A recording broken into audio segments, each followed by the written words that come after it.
Henrik Hagemann, CEO and co-founder of Puraffinity, explains the company's PFAS removal technology and shares his excitement as the company makes the transition from trialing its solutions to bringing them to market, thanks in part to a recent $13.9 million investment funding. Okay, so obvious place to start with a little bit of background on Puraffinity as a company, when formed, why, any progress to date? Yeah, so Puraffinity was formed back in 2015, which was a while ago. We were formed out of this science competition where we had a thesis to make targeted materials instead of these kind of blunt instruments that have been used in the water space before. And we're trying to make them for this group of nasty chemicals that show up and contaminate a lot of water. Back then, we focused on heavy metals, and then we kept hearing about these fluorinated compounds. So we focused in on these fluorinated organics that later came to be called PFAS. And we have basically been building new materials bottom up since then, only for that class of chemicals. And in terms of recent sort of activity, I believe you've had a healthy few million, was it $13 million worth of investment? So just be good to understand what, clearly it's nice to have that. What's that going to be used towards, if you like? Yeah. So you're right. We did raise $13.9 million, which is hard in the current environment. There's a lot of downturn talk, or there's a lot of pullback from this kind of risk capital.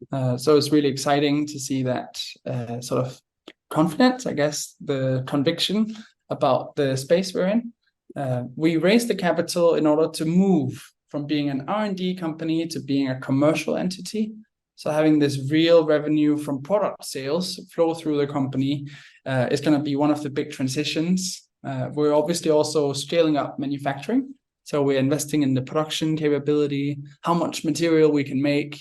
We're going from being able to make 5 tons a year to 200 tons per year. So it's a big increase. And then also having these commercial deployments.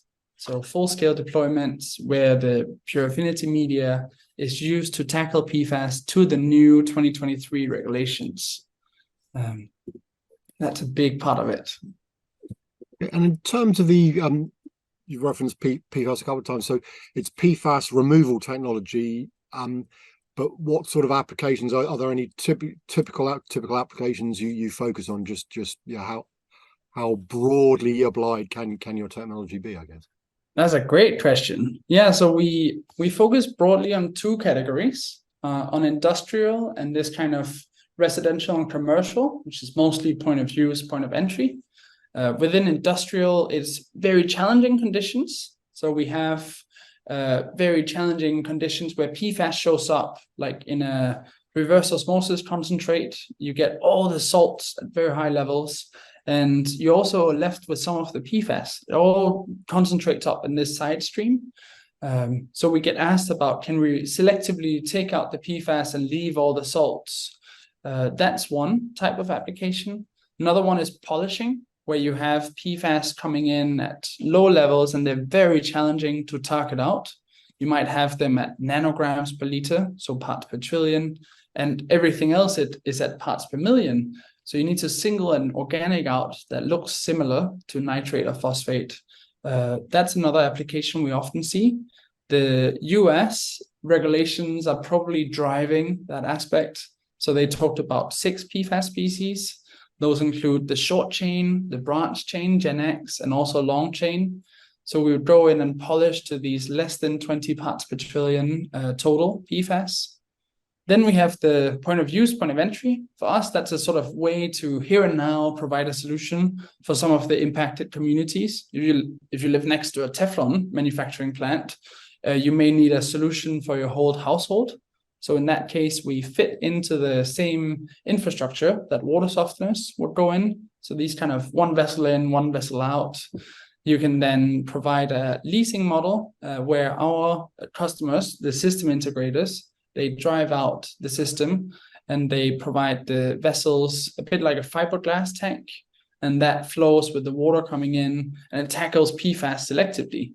The US is driving the market there with a lot of private wells, but there is also more awareness coming in Europe, where regulations have been catching up lately.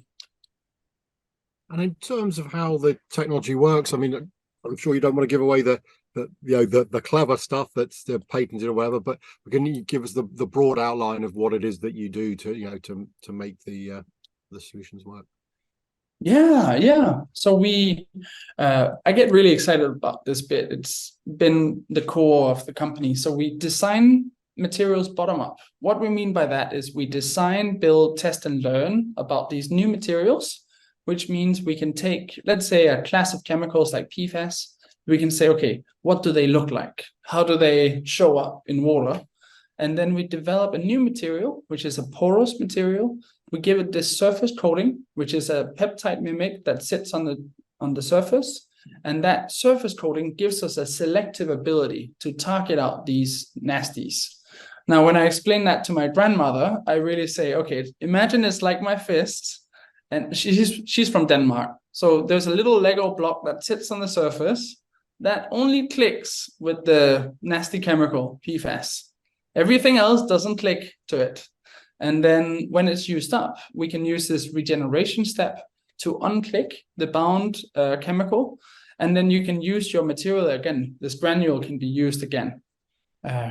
She obviously then asks about, okay, how do you design that little Lego block? And that's really a big part of the technology. So we go through this discovery process where we search lots of chemical design space, and we find the peptide mimic that best captures PFAS, but that also positively interacts with the structure of the granule or the porous material that we inserted onto. So there's a lot of insights in these property structure relationships. It's a type of material analytical technique. And we basically built that specifically for PFAS. So we've invested maybe $9 million into the data set alone around these material characterization tools and the performance. And so when you come to me, let's say, you say, oh, I have an issue. I need to tackle these PFAS species. We can use that data set as well as our wet labs to give you a product that suits your application. We've been lucky that the last material variant we made, this patent, which has been granted in the US jurisdiction, has been able to tackle all 6 PFAS species. So you can take a single product and use it for lots of different applications. That's it's a possible home run when it comes to discovering new materials. And that's why I get really excited about scaling up the production of it. And in terms of where you are, I think you explained with the investment what you're planning to do. So at the moment, you're still, but you're trialing materials or trialing the solution, but you're about to move over into production phase. I guess it'd be good to understand, because I mean, the applications you explained, you've got industrial, so I mean that's potentially at quite a large scale, and then something as, shall we say, small as a domestic under somebody's sink or wherever it sits, where the water softener was. So yeah, just what are you going towards? Are you targeting everything just all in one go? You're going to go after the industrial first, then the domestic? Your go-to-market strategy, I suppose, is best. Yes, it's a great question. So we're lucky that we have this granular media. So it looks a bit like 0.5 millimeter wide. It has a density of maybe 1.1 kilogram per liter. So it's nice. It's able to retrofit into vessels like a big filtration media bed for an industrial company, but also this sort of fiberglass tank for a residential commercial application. So our focus is scaling up production of that particular product line. And it's a platform product. So we're selling it into the environmental remediation space, where you can immediately have an impact. You can provide a barrier for new PFAS into the environment. And then we're selling part of that into this residential space, mostly point of entry or point of use, where they can provide a barrier for impacted communities who would otherwise get exposed. Now, that one requires regulatory compliance. So for us, we need to get this standardization It's called National Standard Foundation certification, which shows that there is no sort of chemicals that can be extracted out from our product. It's safe. There is no toxicology issues. So that's a key regulatory hurdle. We haven't passed that for our new production site. We got the report done for the previous one. It was positive, but we need to do it for our new one. For the industrial side, you can roll out actually to some of the remediation sites without that certification. You just need to use the third-party validation that we achieved. So we achieved third-party validation at the largest private environmental services company in North America with this best-in-class PFAS performance. And so they just need to reproduce that data in order to roll out. It's more of a performance-linked category. So our go-to-market is really working with these system integrators. The system integrators buy the material from us as an active component, and then they sell the systems. They sell the systems to industrial, and they also sell the systems for another customer to this kind of residential or commercial application. I also want to, I mean, will over time what you're doing have relevance to the, the municipal, the water industry itself, or is it remaining specialized within, certain industry sectors, and then, as I say, with the domestic, or can you foresee that the water industry will have a need for what you're doing? That's a great question as well. We see demand coming down from the municipal sector and the water treatment, but the challenge there is the buying cycles are so long. Even if you were qualified as a supplier right now for treatment in particular, we would be waiting 5 years to roll out. And so there are immediate gaps that are being filled by the market in the meantime. Those immediate gaps might be people buying their own filters. Like if you live in New Jersey and you're impacted, you would buy your own sort of protection kit for drinking water. The industry is also trying to step up, so take care of PFAS before it's discharged as a trade effluent to the local water municipal sector. And I think it's a lot more efficient to tackle it there. The water companies are tackling lots of challenges right now. There is stormwater, there is climate change, there is sewage permits. And so the last thing they want to do is have another thing to look after. It doesn't mean that it's not important for them. So we do have this longer term view to provide them solutions. But their challenge is they need to handle the here and now before they can sort of start rolling out the more advanced solutions. And in terms of how you've got to where you've got, have you done it purely on your own, or have you worked with, I don't know, either technology partners, research organization? Just explain the ecosystem, if there is one, or if it's just you and your colleagues within Puraffinity. Oh, we've been getting a lot of support. So we've been part of this kind of clean tech ecosystem here in London, where we had the Imperial College Incubator support us in the beginning.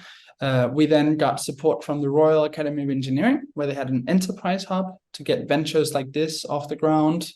That helped us get started, and it set up relationships for us.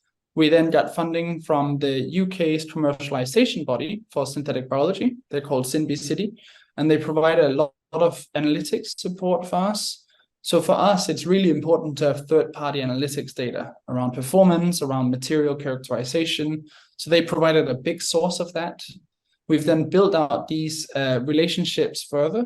So we now have American partners where our financial partnership has been signed with the largest environmental services company in North America that's private.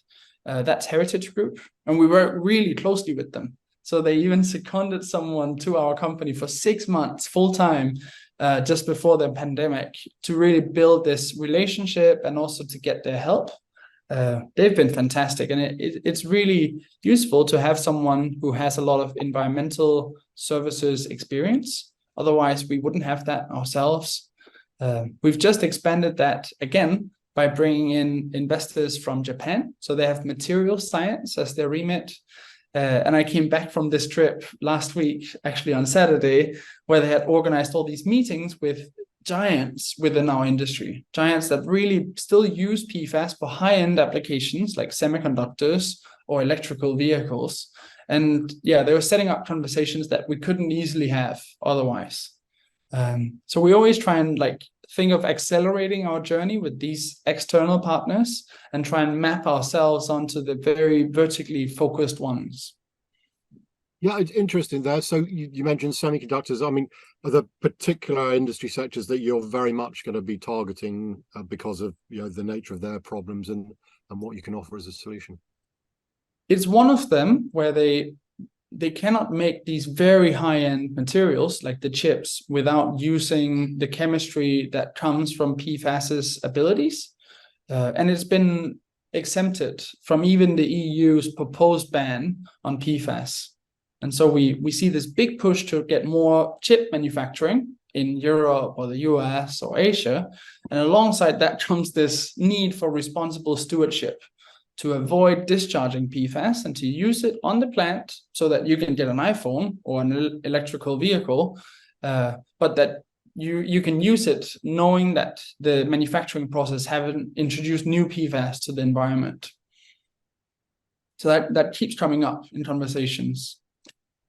And in terms of the roadmap, I mean, again, we know you're in the sort of what we call the transition phase, but if we were to have a conversation in, I don't know, a year's time, which would, I mean, obviously be nice to do anyway, but what would you hope to be telling me then in terms of the progress that you're expecting or wanting to make, in the next 12 months? Yeah, so if we speak, let's say in 12 months time, there'd be three things we've done. One, we will have grown the team. So we are currently about 20. We'll be about 40 in 1 year's time.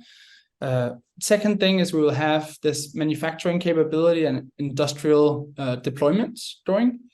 So the product is being used with higher flow rates and it's being manufactured at larger scale. And then the third part, which gets me really excited, is this reuse piece.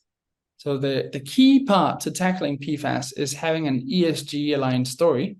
And one way that you can do that is by having safe end of life. So we raised our last funding round based on this third-party validation for removing PFAS. Best in class and all the performance was there. But having this reuse piece, which allows you to regenerate and then use it for another cycle and for another cycle, and to destroy the PFAS with next generation destruction, that to me is really a step change again.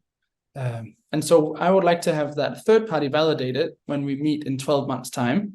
We funded a project started in August this year with $1.7 million, just around that technical work stream. So we're sort of putting our money where our mouth is. And I would love to see that third party validated as the third bit to see. Okay. It's been fascinating to chat. I'm fascinated to see how it develops. I mean, it's great technology. It's always exciting to see something new going on in the space. So thank you for explaining it all to me and to our viewers. And Henrik, thanks for your time indeed. Thank you. Thank you. And to you, really exciting to get to speak to you.